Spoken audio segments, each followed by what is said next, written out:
Bonjour à tous, avec l'aide de Dieu, la Yom Yom du 7 Sivan, deuxième jour de la fête de Shavuot. Tout d'abord, le Rabbi nous dit qu'il faut étudier le Chumash du jour, le Télim du jour et le Tanya du jour.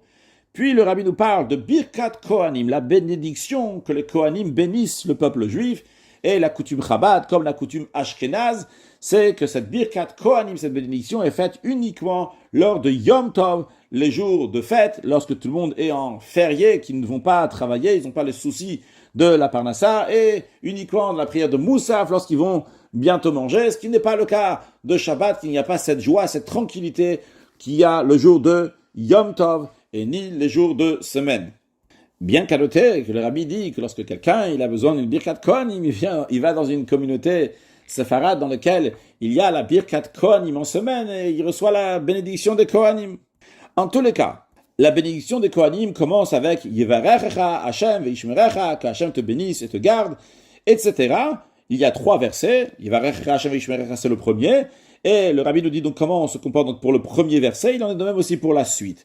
Alors, juste à noter que la manière qu'on sait comment on se comporte pendant la Birkat Kohanim, on l'apprend du Admour Hazakan, le premier Rabbi de Chabad. C'est le Tzemar Tzedek, son petit-fils, qui était sous son talit, sous son châle de prière au moment de Birkat Kohanim, qui nous l'a transmis. En effet, le Admour Hazakan, premier Rabbi de Chabad, prenait son petit-fils, le Tzemar Tzedek, sous son talit, que ce soit pour Birkat Kohanim, pour la bénédiction de Kohanim, et aussi lorsqu'il faisait les tkiyot, donc il sonnait le shofar. Seulement que pour les tkiyot, il a pris uniquement jusqu'à qu'elle avait 12 ans, pas 10 ans, pas après.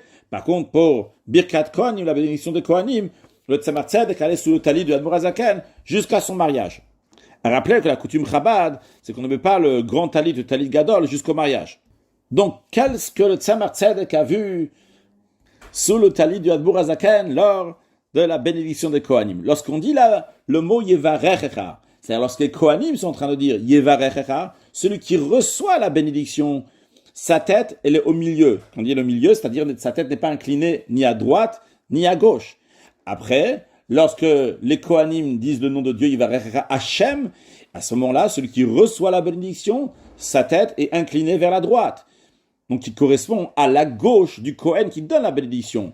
Puis, lorsque le Kohen dit Veishmerecha, celui qui reçoit la bénédiction, met sa tête au milieu, donc il ne l'incline ni à droite ni à gauche. Puis après, quand on commence le deuxième verset, Yaher, lorsque le Kohen est en train de dire ce mot-là, eh bien, celui qui reçoit la bénédiction incline sa tête du côté gauche, donc il correspond à la droite de celui qui le bénit, et ainsi de suite, bon, chaque mot, c'est-à-dire on commence donc avec la tête au milieu, après on incline la tête à droite pour le deuxième mot, la tête au milieu pour le troisième mot, à gauche pour le quatrième mot, au milieu pour le cinquième mot, et ainsi de suite.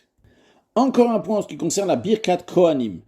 Lorsqu'il y a la Birkat Kohanim, dans le Sidour, c'est imprimé, il y a le Ribono Shel Olam, maître du monde, dans lequel on demande donc, que tous nos rêves vont être traduits, expliqués, se concrétiser positivement. Et d'ailleurs, dans ce Ribono Shel Olam, donc, il y a 3 parties. Alors déjà, le Rabbi nous dit que quand est-ce qu'on lit le Ribono Shel Olam lorsque les Kohanim sont en train de chanter. Quand on dit chanter, c'est pas quand ils sont en train de chanter les mots. Lorsqu'ils sont en train de chanter, quand ils sont en train de dire aïe aïe aïe aïe aïe aïe aïe aïe aïe aïe aïe aïe aïe aïe aïe aïe aïe aïe aïe, etc. C'est à ce moment-là donc qu'on est en train de lire le paragraphe de Ribono Shel Olam. Alors, lorsqu'ils sont en train de chanter avant le mot Veyasem, c'est les 3 derniers mots de Birkat Kohanim, Veyasem, Lecha, Shalom. Lorsqu'ils sont en train de chanter aïe aïe aïe aïe aïe aïe aïe aïe aïe aïe aïe Veyasem, avant qu'ils disent Veyasem, ils sont en train de chanter, on dit depuis Ribono Shel Olam jusqu'au mot Hatzadik. Puis après, en deuxième étape, lorsqu'ils sont en train de chanter avant Lecha, aïe aïe aïe aïe aïe Lecha, à ce moment-là, quand ils sont en train de chanter, on dit depuis Ve'im jusqu'au mot Elisha.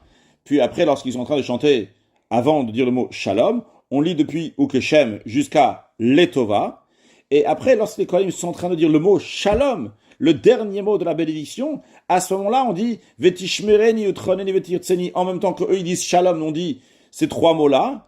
Et suite à cela, après avoir répondu Amen, on dit le Adir Bamarom, la phrase à dire après Birkat Kohanim. Lorsque nous avons encore le talit sur le visage, en effet, au moment de Birkat Kohanim, nous avons le talit sur le visage pour être concentré dans la bénédiction des Kohanim, ne pas être distrait et ne pas voir les mains des Kohanim sur lesquelles se trouve la Shrina, la présence divine. Que Dieu fasse que très prochainement, on va avoir un méga Birkat Kohanim dans le 3e temple reconstruit très prochainement avec la venue de Mashiach Now. Un excellent Yom.